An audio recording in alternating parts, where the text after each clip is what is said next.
When we're talking about employee compensation this year and beyond, we're talking about things that have picked up from our clients while we're working with them on various projects this year and planning for next year. Next slide. We're part of JER HR Group, which is a human capital management solutions company that offers services both from a consulting standpoint as well as technology, and the combination of the two for several of the clients that want the support of the consulting process and then want the technology to manage projects in an efficient manner. Next slide. So when we, let's see, go back maybe one slide. Great, thank you, Brittany. So when we talk about the employee compensation today, we're going to be talking about topics, again, that are kind of top of mind that are out there because of what's happening in the economy. So when we talk about these particular items, the reason why we wanted to focus in on them is just because they tend to be the items that we're working on with our clients. So competitiveness, talking about pay structures and pay placements for employees. What type of pay increases from a compensation standpoint. And then equity is a topic that's really risen in the last couple of years about pay equity and fairness in the workplace. Pay compression, transparency from the standpoint of how transparent are we with our compensation within the organization, and then packages from a total rewards perspective. All right, let's go to the next slide. So from a pay competitive standpoint, we have clients that are asking us to help them with their compensation philosophy from the perspective of how do they want to use compensation with the organization and also benefits to be able to reward employees for their productivity. And that tends to look at the perspective from a philosophy standpoint from the pay base and bonus pay, and then benefits and layered on to the total package. So from a philosophy standpoint, do we want to lead? Do we want to lag? Do we want to be competitive in the marketplace? And so we help them with the philosophy. Then beyond that, we're looking at employee pay by job title. Internally, how are we doing with pay within the organization? Individual position titles, as well as an overall benchmarking of titles when we're out looking at our competitiveness of pay in the marketplace. Some organizations will do that pay title and look at specific titles. Some will look at groups of titles and look at their whole pay structure to see if the pay is competitive. And they'll do that from a market pricing analysis perspective, where they're either looking at like type organizations or organizations that are competing for talent, and they'll either use customized surveys or they'll use published studies, or the combination of the two. And then part of that's also the new job searches and making sure that they're able to take on a new job and determine the value of that job based on the market that's out in the marketplace. Next slide. So let's talk a little bit about pay structures. We have organizations that have formalized pay structures, and we have some organizations that we'll call informal, that are kind of not structured. They tend to have an understanding of what they're paying their employees, but it's not set in a certain parameter or grades or ranges. It's just set based on the leadership of the team. Pay structures, we want to make sure that those pay structures are competitive. If we have a pay structure, some organizations will set their pay structure and they may not look at it for the next 3 to 4 years. Historically, that might have worked. Not now. The organization needs to stay up with the trends and what's happening in the marketplace, especially with inflation and the amount of demand for talent. When we're looking at pay structures from a formalized standpoint, we're kind of working through a process.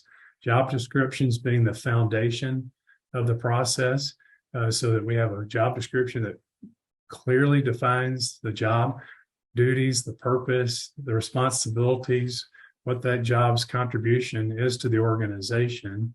And then once we have those job descriptions, then we're going through the process of job analysis and job evaluation some organizations will call it job analysis because they're analyzing the job and putting it into groups based on the job analysis.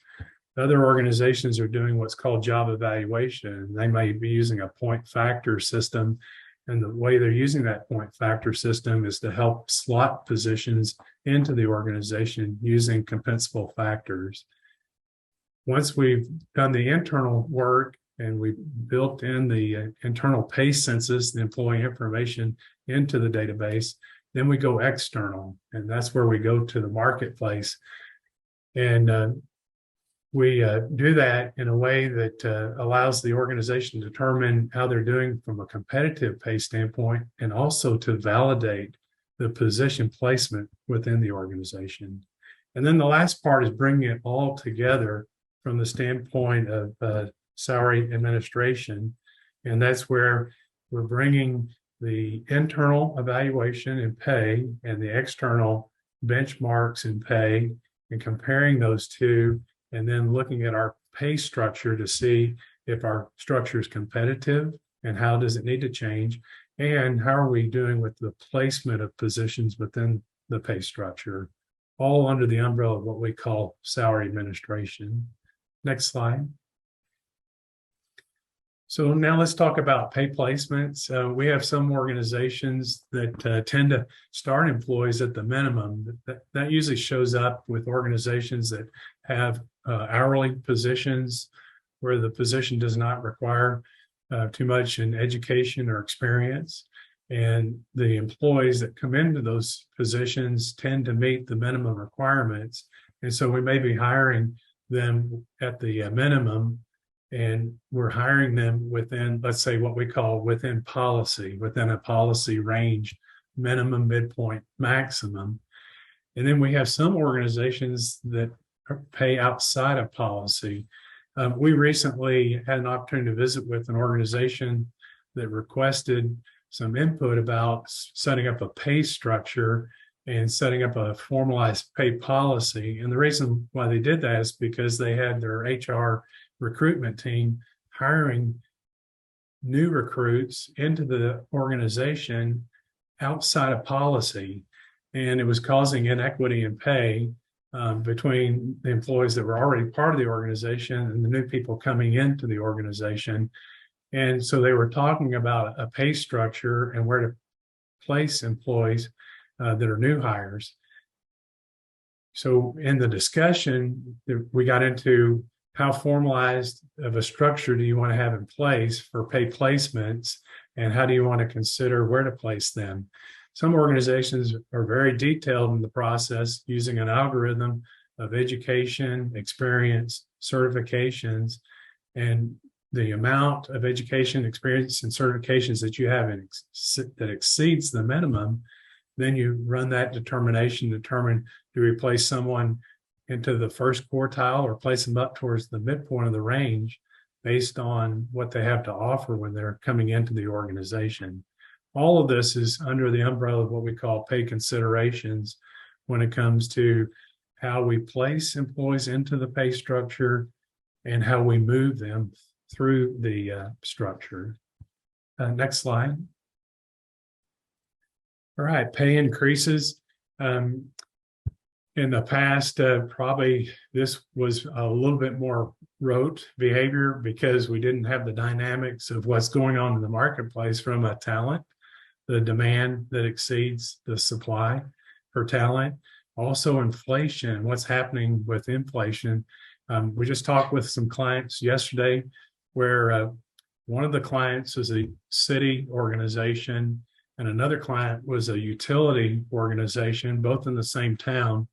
And one organization gave a 7.5% COLA increase, and the other organization gave an 8%, which historically was very unusual that we would have that type of increase going on, because historically we've been in the neighborhood of, let's say, 3.5%, 4% type adjustments when we're talking about pay increases. And now because of inflation, we're seeing some very non-normal increases that are outside of the norm.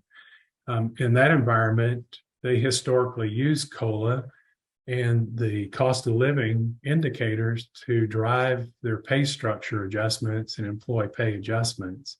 And so in the past, that might have been 2.5% based on inflation. And now all of a sudden it popped up 7.5%, 8%. And the employees were very appreciative because that's helping them to pay for some of those expenses, higher expenses that they hadn't experienced in the past. So when we talk about pay increases, we're talking about types of pay increases. So we're talking about base pay, bonus pay. We're talking about COLA or merit type pay. And then we're looking at what influences the organization's decisions about pay increases. Supply and demand is definitely impacting where we're paying people. We might have paid them, let's say, in the first quartile, but in a very competitive environment, we may be paying closer to a market rate compared to where we paid 2-3 years ago during the pandemic or before the pandemic. And then definitely the impact of inflation, especially the pay structures that are tied to cost of living adjustments. And then also looking at promotions, we help organizations deciding what's the value of a promotion, how does the organization handle promotions, how does that help improve the movement of pay and career movement based on promotions and the policy associated with moving employees through the organization. And then the last bullet is the cash and bonuses. Pretty good amount of emphasis is going on with cash bonuses right now, whether it's a retention tool or it's a tool to move employees through the organization, either within the position they're in or from a promotion standpoint, where the bonuses are really geared towards rewarding top performers and the employees that are making a significant contribution to the organization. So we stay competitive from a pay increase perspective or pay based on the base pay, and then we start to differentiate total package pay based on performance with those cash bonuses. Next slide. All right, so now let's talk about pay equity and fairness. Pay equity, from a terminology standpoint, excuse me, it's been around now for a while, probably 10 plus years, especially from the standpoint of managing pay equity from the standpoint of the value of the position. What's the value, internal value of the position? How does that compare to other positions within the organization? But from the standpoint now of pay equity, from the standpoint of gender, race, and different individuals within the organization, and how are we doing with our pay equity and fairness? Either externally, people are asking those questions about pay equity from a regulatory standpoint, and internally out of just pure fairness. So when you look at pay equity, what's the process that we go through to consider pay equity? Well, one is the assessment and analysis process, where you're assessing pay by title and employee, and going through the analysis either in groups or group titles or within pay grades or structure. And then we're also doing that from the standpoint of compensable factors. What's factors are causing a difference between one employee and another employee that are in the same position but have a different pay level? Some of that's education, experience. Some of that's their performance over a period of time. So what compensable factors are being utilized to help differentiate pay equity? And then the historical position and pay movement of someone moving through the organization from a position standpoint and a pay. There's organizations out there like DecuSoft that has software that allows an organization to manage this process by uploading employee census and using the different compensable factors and analysis to be able to evaluate pay within the organization. And the last one on this one is pay with or without pay structures. With a pay structure, you have a little bit more organization to work with and some ability to analyze pay within that structure, good and bad. I mean, with the structure, you're expected to work within that structure. We have some organizations without pay structures, and they feel like that gives them the freedom to not be held down or to make decisions within the pay structure, because they can operate and make decisions more freely. From a regulatory standpoint, if you have with the pay structure, then those regulatory organizations are expecting you to work within those guidelines and create the analysis to identify any pay equity issues and to address them. Without the pay structure in place, then the tendency is for greater inequities because you don't have the frame of reference to determine pay equity as easily. But then the government regulators come in and say, well, since you don't have a structure, maybe it gives you more freedom and less compliance or recognition that you're not complying with pay equity. Next slide. So on the pay compression, in the last 12 to 18 months, when we worked with organizations on their request for proposals, we've seen the bullet of addressing or identifying pay compression and being able to offer solutions to address pay compression issues that are identified as being requested services under the RFPs. Historically, we've seen pay compression over time, but it's really surfaced significantly, let's say in the last 2 to 3 years. Now, why is that? One, because in the lower pay grades, we're getting pressure to move minimum wage up, either through state regulations or just competing at the lower end of the pay scale, where we're saying, okay, historically, if we brought someone in with minimal skill sets in education, we might say that they should be somewhere in $10 to $15 per hour. And we have within certain markets, retailers that are paying $15 to $18 minimum. And so there's a pretty good amount of competition going on in the lower pay grades.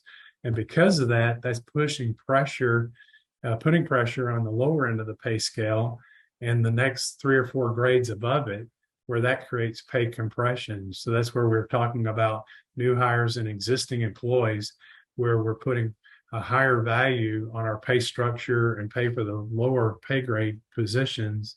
And that's butting up against the existing employees that are in pay grades a little bit higher than the minimum. So we're seeing that as a pay compression issue. And we're also seeing an issue from a supervisor and reporting positions relationship as we push up pay in the lower part of the pay scale, and it's starting to butt up against the supervisors that are supervising employees. Then we're also seeing some pay compression at that level. All of this is part of what we call managing the pay structures and managing pay. And when we're making decisions at the lower end of the pay schedule, and that's creating pay compression, then we need to evaluate the pay compression that's coming about because of decisions or market trends or things that are causing it to happen. And then when we do that, for example, some organizations say, if I just pay at that lowest pay grade level, do I adjust the whole structure to manage pay compression? And not necessarily. We can make adjustments in the first 3 or 4 pay grades, not the whole structure, to address pay compression at the lower end. And that's probably a more amenable and less expensive way to address pay compression. Or we can identify specific areas where we have pay compression, like let's say supervisors and reporting positions, and make decisions right in that area to address pay compression.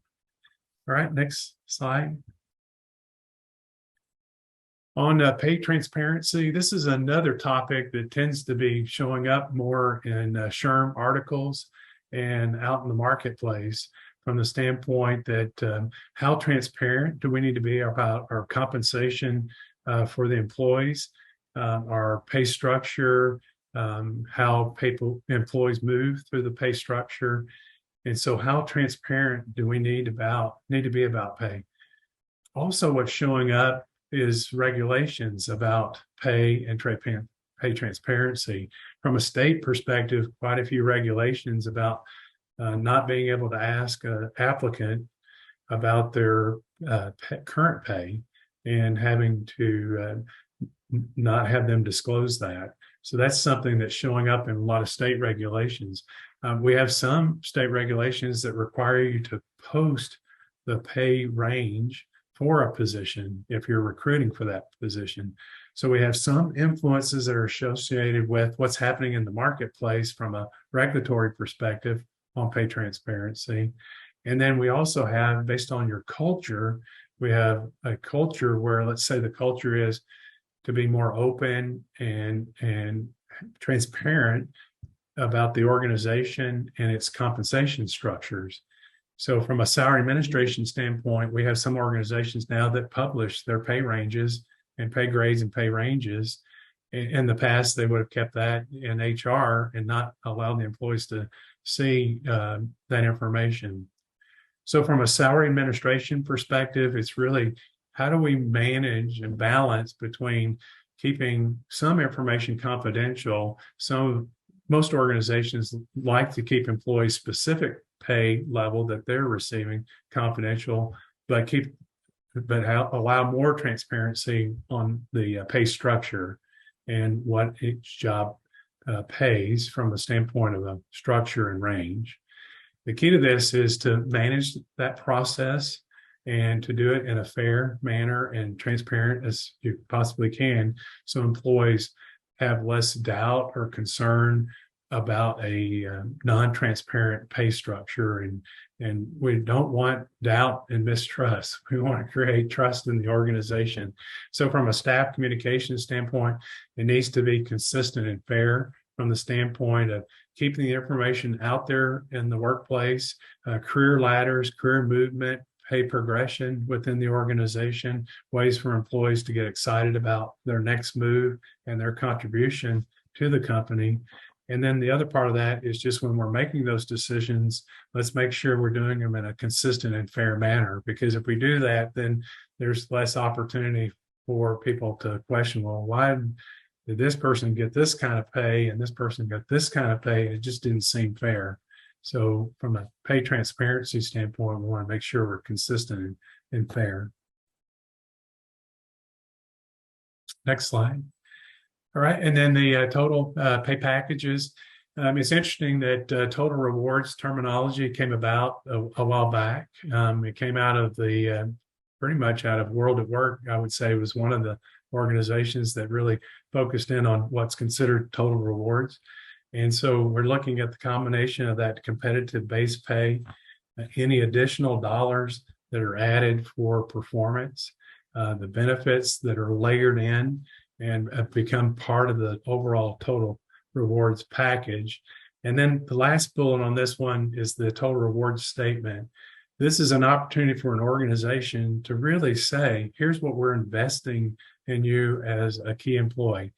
We're investing not only compensation, but benefits and the things that all get layered together that represent what we call the total rewards and what we want to pay you for your contribution to the company or to the organization. So from that standpoint, it's really important for employers to recognize the value of what we call the total rewards or the total package, and to recognize that it's not just base compensation, it's the whole package, and be able to tell employees, hey, here's the contribution we're making to you on a year-to-year basis for your contribution to the company. Next slide. All right, so this slide was just to give you a little bit more information about JER HR Group, but also open up the door for questions. Thank you so much. Thank you so much, Blair, for sharing your information and your wisdom with us. Okay, I see some questions coming in. What type of trends are you seeing when trying to balance what current employees are paid versus what candidates are requiring to join the organization? Great question. What's your recommendation for how to handle? You bet.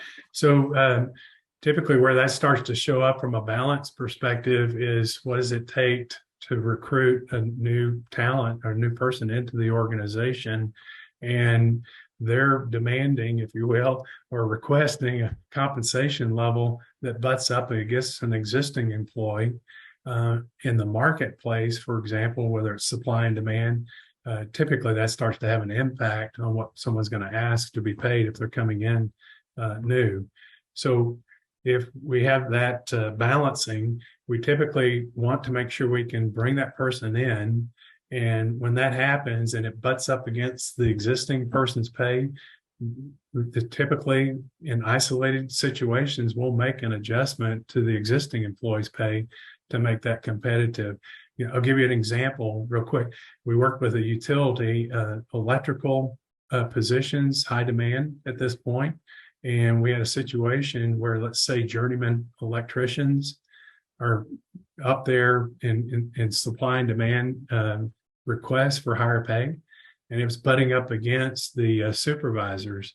And so we've got one employee who's coming in and requesting to make more money. We have other employees who don't want to leave, but they're being courted with higher pay. So from a retention standpoint, we retained them at a higher level and we boosted the supervisor's pay to create some separation and address the pay compression. Thank you. Thank you for answering that. Thank you, Karen, for the question. Pam and Joseph, two more questions here. How important are relocation benefits now in the WFH or hybrid environment? Do these benefits play a role in total rewards? So relocation, that's really kind of interesting because that kind of ties in with what's happening with the opportunity to work remotely. So maybe when we build that equation in to whether the organization wants to move someone as opposed to allow them to work remotely and save the expense for relocation. So I still think that relocation is a part of the package if it's intending to get the right talent to your organization. It's another way to say that's an investment that actually allows us to get that talent into our organization, because it's an expense that the employee would prefer not to have to pay. And the organization says, hey, we'll pay that money because we want that person, that talented person in our organization. So I think that's part of the total package. Thank you. Thank you. Our next question, how do you bring in top talent with competitive salary if current employees are making less with same credentials? Yeah, so again, that's going to be part of that equation of where that shows up is where it's a specific, let's say, sector position, let's say IT positions or engineering positions, where the market is paying a higher premium to get new people in because the market, the supply and demand issues out there. And so let's say maybe it's a 50,000, 60,000 type entry level position, and the market says we want to pay 55 to 60, and our existing employees are at 55 to 60, and all of a sudden now we're butting up against the existing employees. Well, the market's starting to determine the value of that position outside of the organization's decision on the value. And whenever that happens, that's where you get those isolated decisions that you have to make about what's the overall value based on bringing that person in and retaining the employees that are also in that position. Thank you. And as we're approaching the end, I want to make sure I'm getting everyone's question. What is the generalized threshold to distance the supervisor pay from direct report? I see 5%, 10%. Yes, good question. So typically when we're talking about supervisors and employees, probably about a 10% spread.